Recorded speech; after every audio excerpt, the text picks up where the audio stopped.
So twice now we have tried to talk about a topic and we have been derailed. Derailed. Twice in a row. Now, a lesser podcast might take that as a sign that maybe we shouldn't talk about that, but we are going to forge ahead. Yes, we are. And we're going to talk about it again today. Maybe. Unless something else happens. Yes.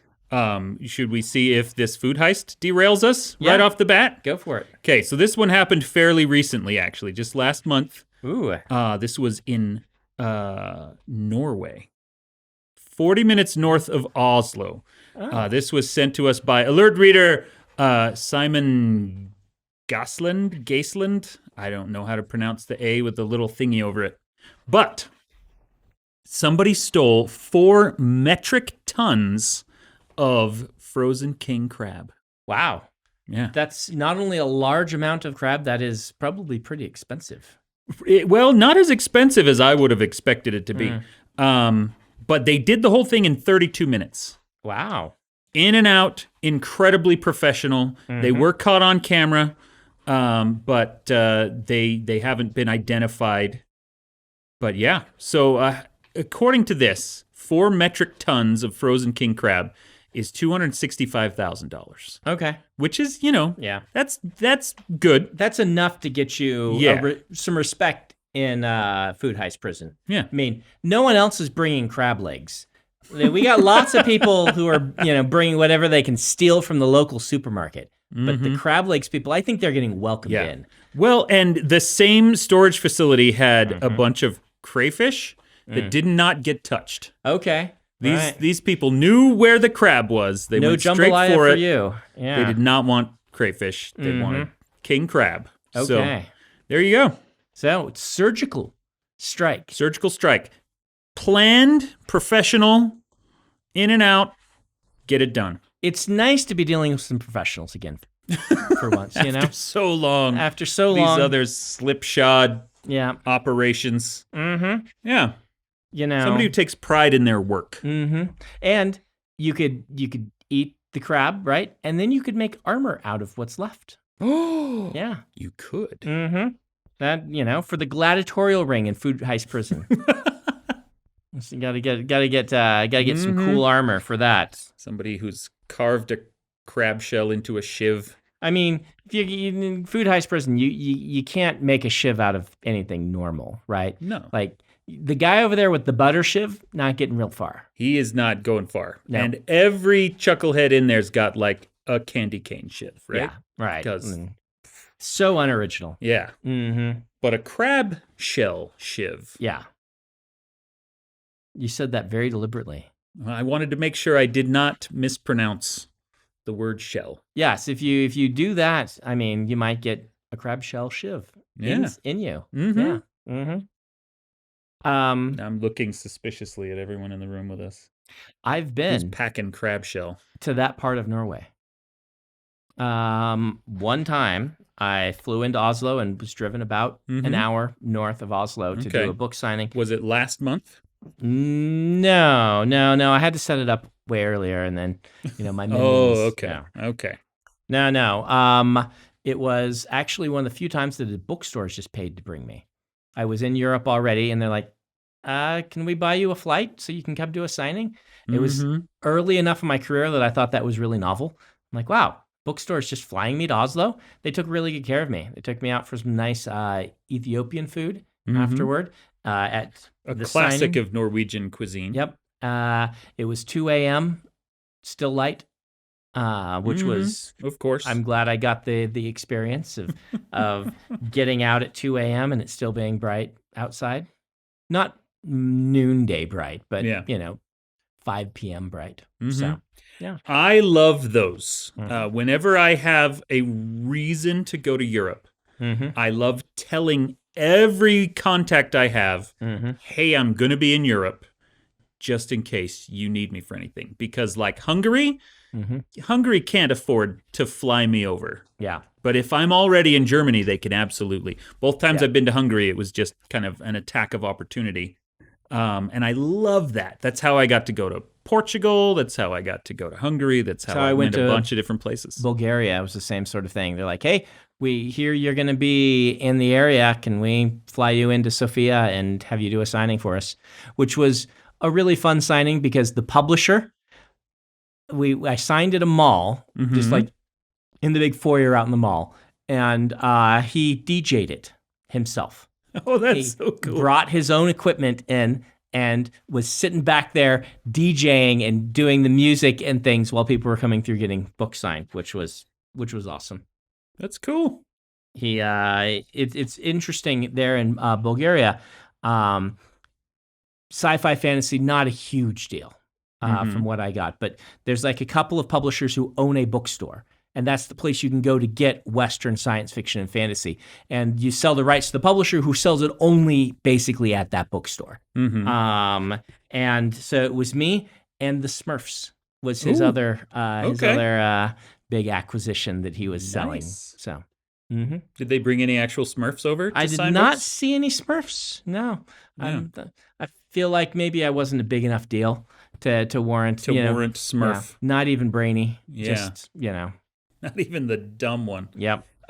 So we did our whole episode about 80s cartoons and toys, and the one thing that Ben complained about was that we didn't talk about the Smurfs. Smurfs don't fit. I saw that text from Ben. Yeah. They did not fit in the genre we were talking about. They had nothing to do with what we were talking about. The Smurfs predate that transformation in American television. Yeah. And they're natively German. Yep. They're a European. It's like a French company that made the famous... French? Maybe it's Belgian, Franco-Belgian. I thought it was a Franco-Belgian company that did it, and it predates all this. And it wasn't. They did sell toys of the Smurfs, but it wasn't designed to sell toys. It was its own like much more genuine artistic expression. Yeah. No shade on the people who made Masters of the Universe, but Smurfs is kind of working on a different level. It was a thing before it was a toy commercial. Yes. In Mexico, they call the Smurfs pitufos. Oh, pitufos. Pitufos, yeah. And I don't know what that means or why they call them that instead of like Smurfitos. Smurfitos. That does sound pretty cool. Yeah, well. Isn't it Strumpfs in German? The Strumpf. Strumpf. Yeah. And they're still very popular over there. They kind of have passed out of American pop culture. We tried a couple of movies that nobody went and saw. I think the movies did well. Did they? Yeah. I don't think we saw them, but I think they did well. Okay. Whatever. That is all my right. recollection. Okay. We're actually going to do it? We're actually going to do it now. Okay, good. First, before we do it, I do have one more question, though, about Hungary. Have you been to Hungary? Have you done an event there? Hungary. Hungary is my favorite place to go on book tour. Really? It is. I love the food. You have said that about there. Argentina and Colombia. And I've never been to Colombia. Oh, okay. But I probably said it about Peru. Okay, Peru. Hungary. It's my home away from home. We have to go to Hungary sometime. I mean, I would like to go to Hungary. There's a hole in some of my visits in Europe. And Hungary is one of them. I've never been to Switzerland either. We'll get it figured out. Anyway, okay. On to our topic. This is the third attempt. And this is the first time I think we've said the topic out loud. Yep. Theme parks. Theme parks or amusement parks in general. I hate them. And you've been waiting 3 episodes to tell us that. Across multiple weeks to tell you, I really do not like theme parks. Why do you want to talk about them then? Well, I think it's interesting. I think they are interesting. Okay. I find them fascinating. I find it fascinating how people love them so much, and I don't get it. Okay, so you hate them. Which ones have you been to? I have been to Disney. Disneyland? I've been to both Disneys. Disneyland, Disney World. Yeah, the U.S., both the U.S. Disneys. Okay. I have been to SeaWorld. Does that count? Yes. SeaWorld. I have been to several, like Six Flags. The local version called Lagoon. Yeah. We went to Worlds of Fun, which is the one in Missouri. It's a Six Flags, might have even been bought by them by now, sort of things. I've never been to Cedar Point. I've been to Snoopy Land in the middle of the Mall of America, which is no longer Snoopy Land. It's been renamed, but it was Snoopy Land when I was there. That's cool. So yeah, I've been to. I feel like Been to a good number of a them. good number for. That's a representative sample. Yeah. Mm-hmm. Have you done any of the other like kind of themed ones, like California Harry Potter Adventure, Harry Potter? I have or, not. Universal Studios. I keep meaning to get to anything like Universal that? Studios because I won't, but never have. Okay. So Knott's Berry Farm. nope. I went to Knott's Berry Farm Mm-hmm. with Ben actually. Oh yeah. The summer after our freshman year of college, and before we all went on missions, a bunch of us flew down and stayed with a friend and went to Disney and Universal and Knott's Berry Farm, which is the one and only time I've been there. But I am not a roller coaster person, Okay. and that's pretty much all Knott's Berry Farm has to offer. So I don't mind roller coasters. We went to Lagoon for the company party last year. You weren't with us then, I don't think. No. This is. I was invited to go. Were you? Okay. Yeah. Because you worked with us and things. So we went to Lagoon, and Emily she'd never been on a roller coaster with me before. She likes them, though she's kind of afraid of them. And so she took me on the Cannibal. Have you been on this roller coaster? The Cannibal? I think that's new since I've been there. It's their new big thing. It does the starts and then immediately turns you upside down to go down. So when you go, you're starting off. You go to the edge and you can't see a way down because there's a lip. Is that the one that's the big tall brown building? Yes, that is. Because I can see Lagoon from my house, but I haven't been there in years. So she took me on that. It was interesting. Okay. Yeah, it did like multiple loops that spun you around and things like that. She got what she expected out of me, which was she's like, I think I know how Brandon's going to react, and indeed, I sat there and it was emotionless passivity. Motionless passivity. At the end, I was like, I do feel a tingling. I quoted Legolas. It was fine. It wasn't worth the wait, but it wasn't that bad a wait, I suppose. Is there a class of ride at an amusement park that you enjoy more than roller coasters? Star Tours was legitimately excellent. Okay. When I went to that. Star Tours was an experience that I was glad that I had done, but I would not do it again. Because the wait is just... It's like 2 hours to get in. Just ridiculous. Like, I don't like lines. I like using my time very well.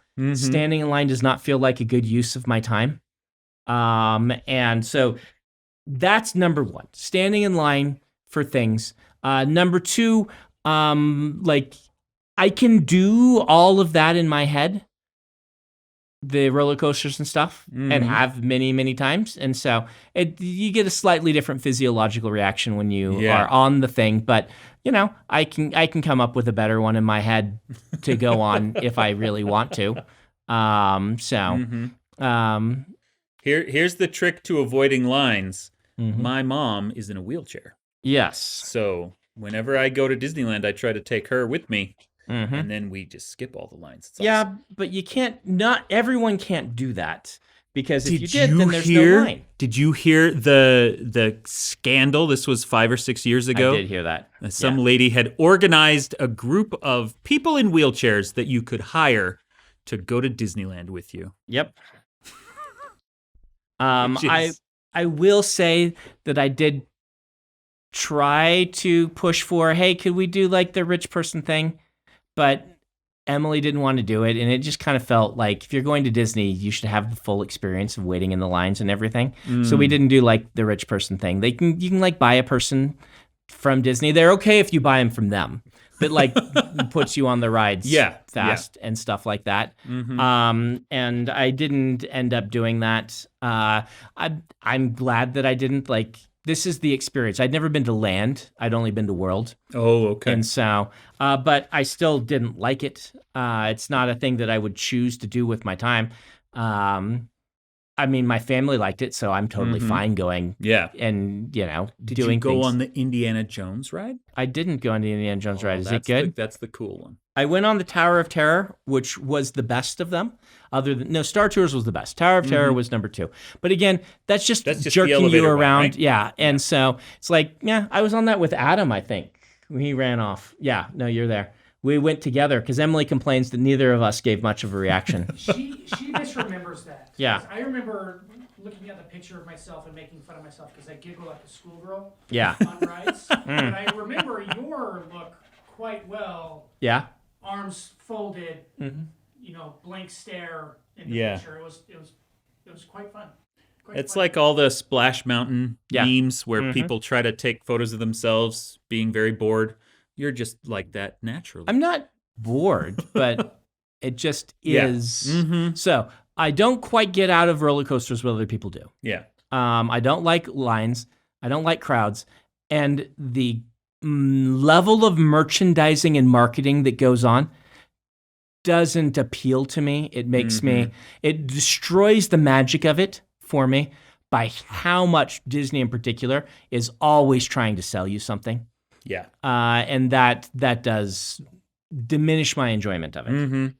When you went on Tower of Terror, was it the Guardians of the Galaxy themed No, one? it was the classic or one, they hadn't which I was redone it glad to see the Rod Sterling video and stuff like that. That's cool. So they've rebuilt it all now as Guardians of the Galaxy. And as you're walking through, as you're standing in the line, because they, their modern design sensibility is we're going to make the line as interesting as possible. Yep. So there's animatronics and there's videos and everything. And one thing that they tell you several times in the line is Rocket Raccoon comes out and he's like, the way to open the door is to put your arms up in the air. And I'm like, clearly this is leading us to a point where we're all going to have to put our arms up in the air while on the ride, and then they're going to drop us when no one's holding onto their armrests. And they never did that. Missed opportunity. They did it at the beginning of the ride to get it started, but there was never a moment when it's like, everyone raise your hands all the way up or we won't be able to open this door, and then drop you. And I was a little disappointed. I hate that ride, I should say, but I'm still disappointed that they missed that trick. Why do you hate that ride? Because I'm not a thrill ride person. Okay. My older kids, that was the one they wanted to go back on 2 or 3 extra times. So I've been on it a lot. But yeah, I don't know. Like, I'm not a thrill ride person. Do you like theme parks in general? I do. Okay. I do. I'm much more interested in the storytelling rides. The dark rides and things like that? Yeah, the dark rides. Like, that's one of the reasons I love the Indiana Jones ride, is it's kind of, sort of a thrill ride, but not really. Mostly it's just showing you cool things, using special effects to make it feel like, the poison-tipped darts are flying past your head. Actually, the Cars ride in California Adventure is incredible. I've heard that is amazing. Yeah. When we were at Disney, that was something that we considered, and we saw the line wait, and we just didn't do it. Yeah. So. That's another one that my kids made me wait in that line like twice so we could do it a bunch of different times. I was surprised at how fun that ride was. That's interesting. Yeah. I might enjoy that. Your general old school dark rides, I find real boring. Oh, yeah. But I assume that the modern ones are much better. The way that they can do, like, there's a huge difference between Pinocchio and Little Mermaid, because the Little Mermaid is newly built in the last 15 years. It has all of the upgrades of how they can, use holograms and use animatronics and all these other tricks. But even the old school dark rides, that's the thing that I love to do. Let's just sit in this little ship and pretend that we're flying through Peter Pan Neverland. Okay, those bore me out of my skull.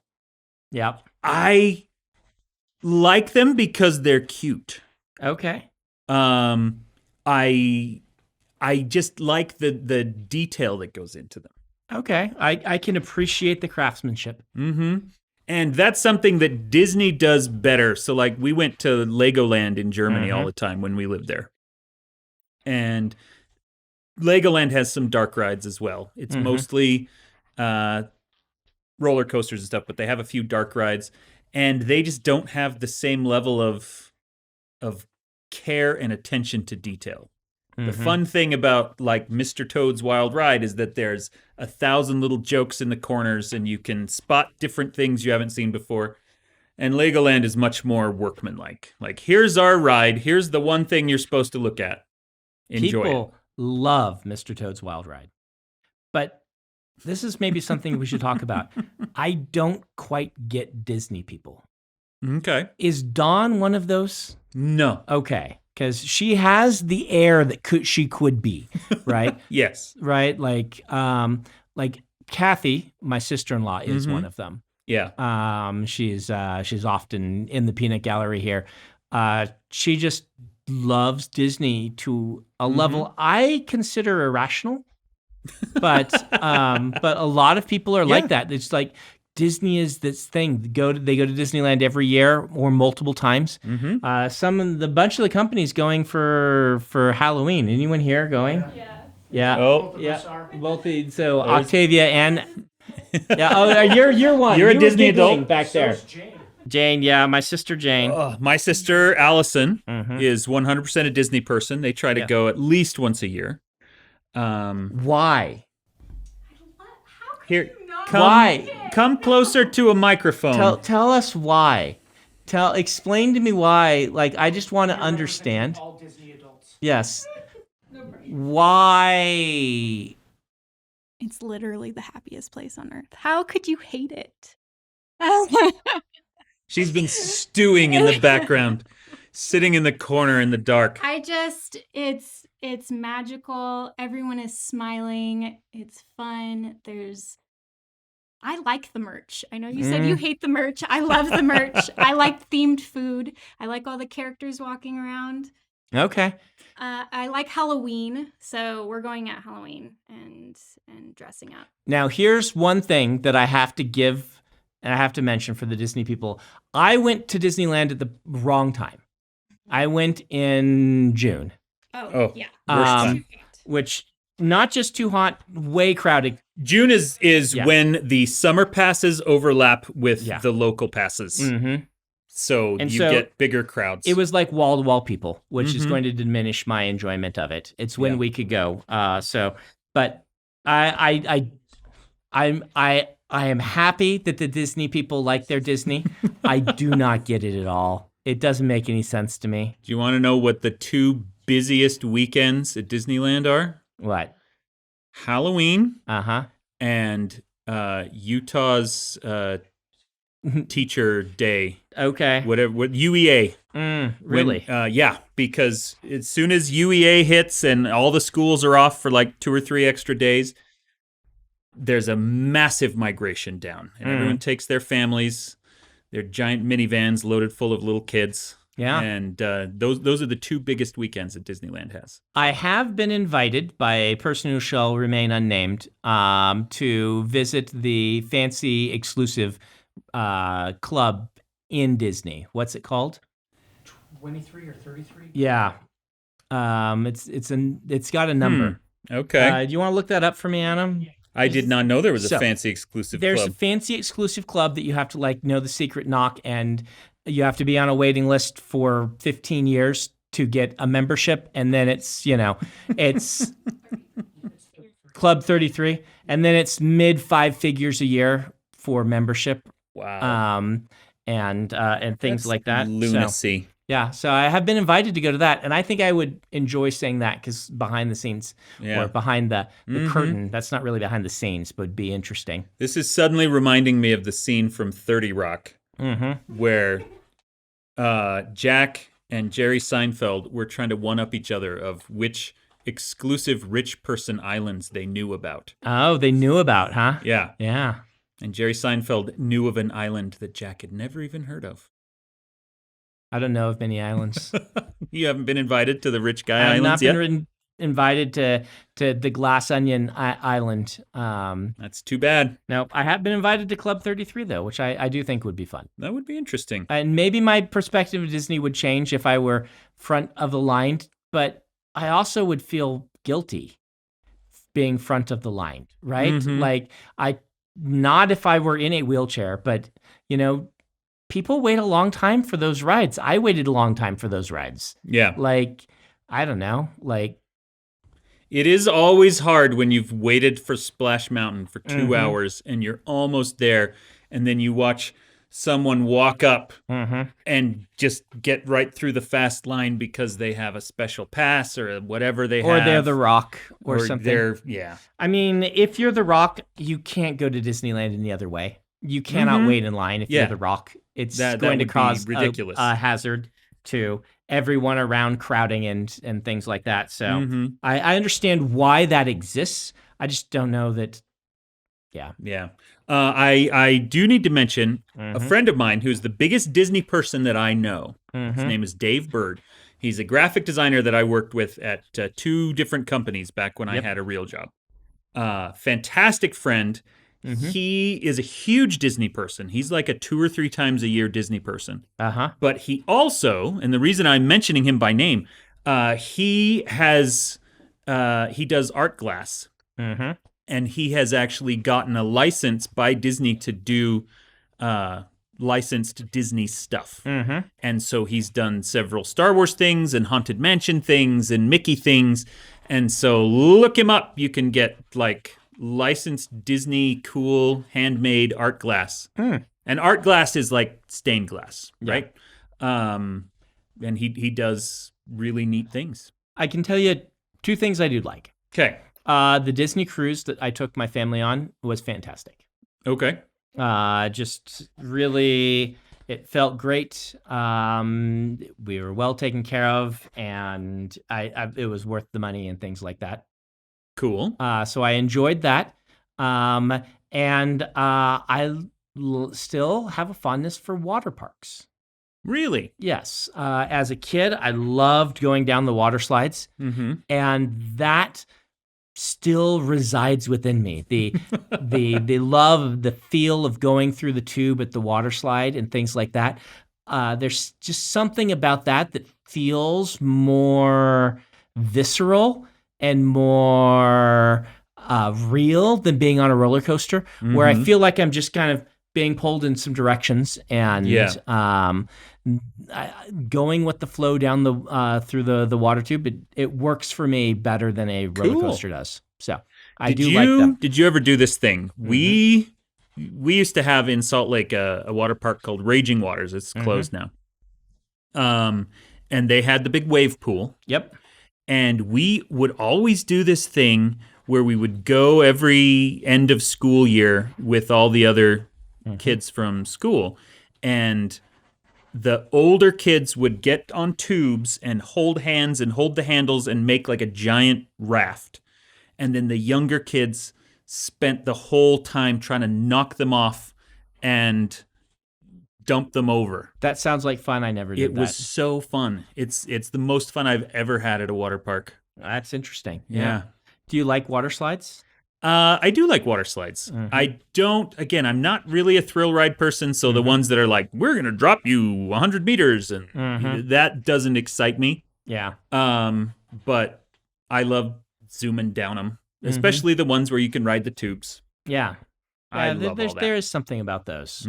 Thumbs up to those. Yeah. But like the little skinny ones that are like, here, we're going to zip you around through a Gordian knot, and then you'll come out the other side wet. Like, I don't see the allure of that. But, yeah. And I haven't been to a water park in probably 15 years. So before Donald made Fortnite, before Donald Mustard, before Fortnite just exploded and it sucked him away into Fortnite land. This is my friend, who's the director. Yeah. He, for the local group that did the Epic Games Salt Lake team, which he was one of the heads of, they would rent Seven Peaks, which is a local water park, and he always invited me.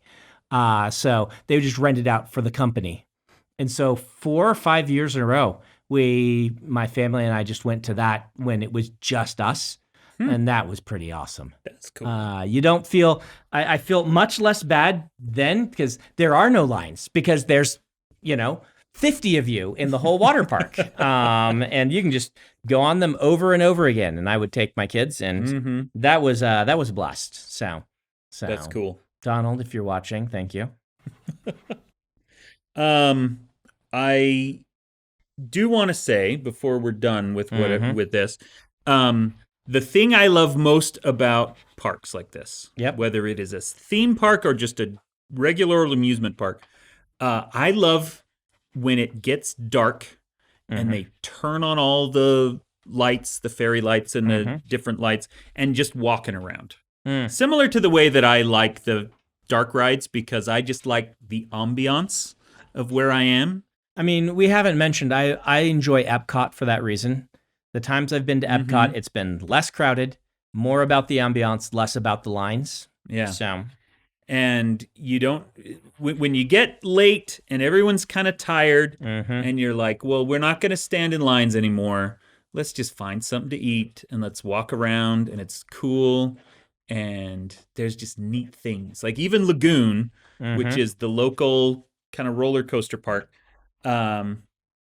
Even when I was little and it was trashy, I don't know. I haven't been in forever, so I don't know if it's it was pretty slightly nice less trashy when now. we went. I didn't feel it was trashy at all. It's so fun to just, when they light up the big main boardwalk area and there's all this stupid little games and you just walk along there.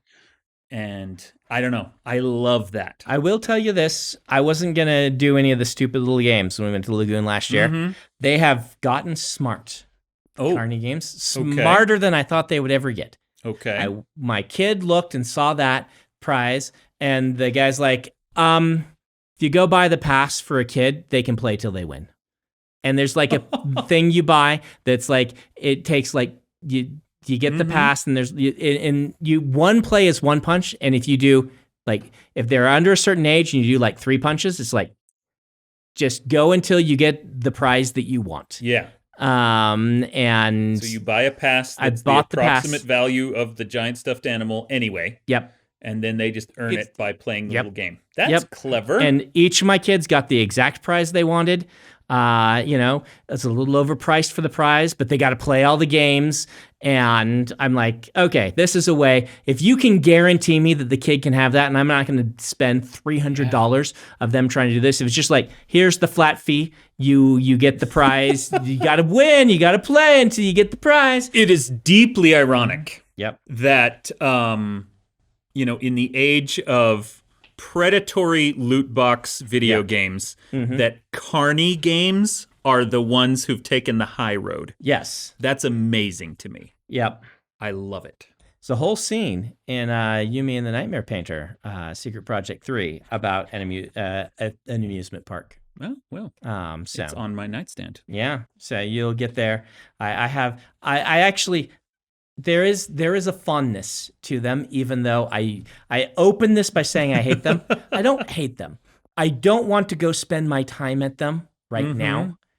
But if I am there, I will generally enjoy myself, because I'm not going to sit there and be miserable. Yeah. I'm going to make sure that I enjoy what is there. It's just what is there is not something that super appeals to me. How about that? Cool. Okay, I'm trying to think if there's any other aspect of theme parkiness that we have not discussed.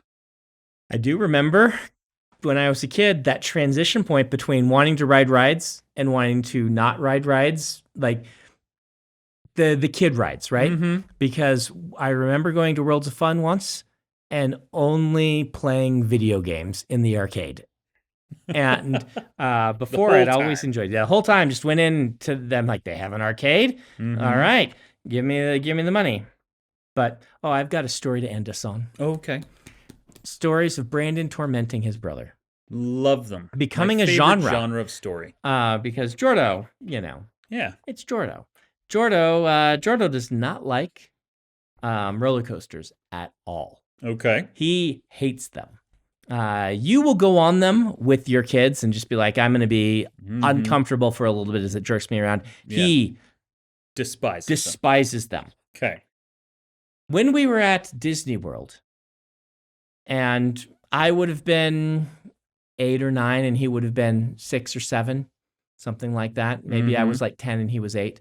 I liked roller coasters back then, right? I hadn't gotten, over roller coaster yet. Yeah. And I liked tormenting my brother even more. And I was able to convince him that they have a roller coaster there that is in the shape of a train. Okay. But it's an actual roller coaster. I'm trying to remember, is it Big Thunder Mountain? Disneyland has Big Thunder Mountain, yeah. And so I was trying to, I managed to convince him it was not a roller coaster until we got to the very front of the line and they put us in and it started to move. And he was like, It's like, wait a minute. I think this is a roller coaster. And then plunged down over a cliff. Another one of those great elder brother moments That's fantastic. I got him on. Sometime ask him about his impression of that moment. He remembers it very distinctly. And so he did not appreciate me getting off and saying, let's go again. So That's wonderful. I do want to say, as a closing thing, at the very beginning, we mentioned SeaWorld. Yep. When we moved to Germany, before we moved to Germany, when my youngest at the time, he's 15 now, he was like 2 or 3. When we asked the kids where they wanted to live, his answer was always SeaWorld. SeaWorld was his favorite place. My kids preferred SeaWorld to Disney when I took them. Yeah. Just they could touch a shark. They could they could see all the animals and things like that. I think SeaWorld is genuinely horrible in many ways, and I kind of hope that they completely go out of business, but my kids sure loved it. What a wonderful note to end our podcast on, Dan. I started by talking about how I hate Disney, and we can end with with me hating SeaWorld. We- SeaWorld, I actually don't mind SeaWorld having like sharks and stuff, but they should not have any orcas. Yeah, I think everyone's kind of agreed on this Yeah. point. I don't think the SeaWorld is having new orcas. So Yeah. I think that, all right, we're almost out of time. What about dolphins? What about dolphins? I don't know enough about dolphin psychology to tell you how happy they can be in a big pool. Like Okay. orcas are just too big. There's no way they can be adequately stimulated in a dumb little pool. Yep. Even in a huge pool, they are used to roaming all over the friggin' planet. Dolphins, it might be because they're intelligent in different ways, and because they're smaller, maybe they can be happy in captivity, but I don't know. I love zoos. Like I'm not anti looking at animals. But yeah, there are some animals that thrive in those environments and some animals that just suffer. I think the general consensus is an agreement with you. Yeah, I think so. Have you been to any of the San Francisco animal parks? I have not. Or I mean, San Diego. They've Yeah. got the San Diego Zoo, but then they've got 2 huge safari parks outside of it, which is just like, we've got several thousand acres of California desert wilderness, and it looks like the Serengeti anyway, so we fenced it off and filled it with giraffes and stuff. And those are awesome, because it is very much like they're just living in the wild. I have been to the King of Abu Dhabi's private zoo on his private island. You said you didn't know of any rich guy islands. I was wrong. I do know one rich guy island. We got there on a seaplane. You got there on a seaplane. Yeah. So he has giraffes and cheetahs on his private island. Okay. So How's that, Ben?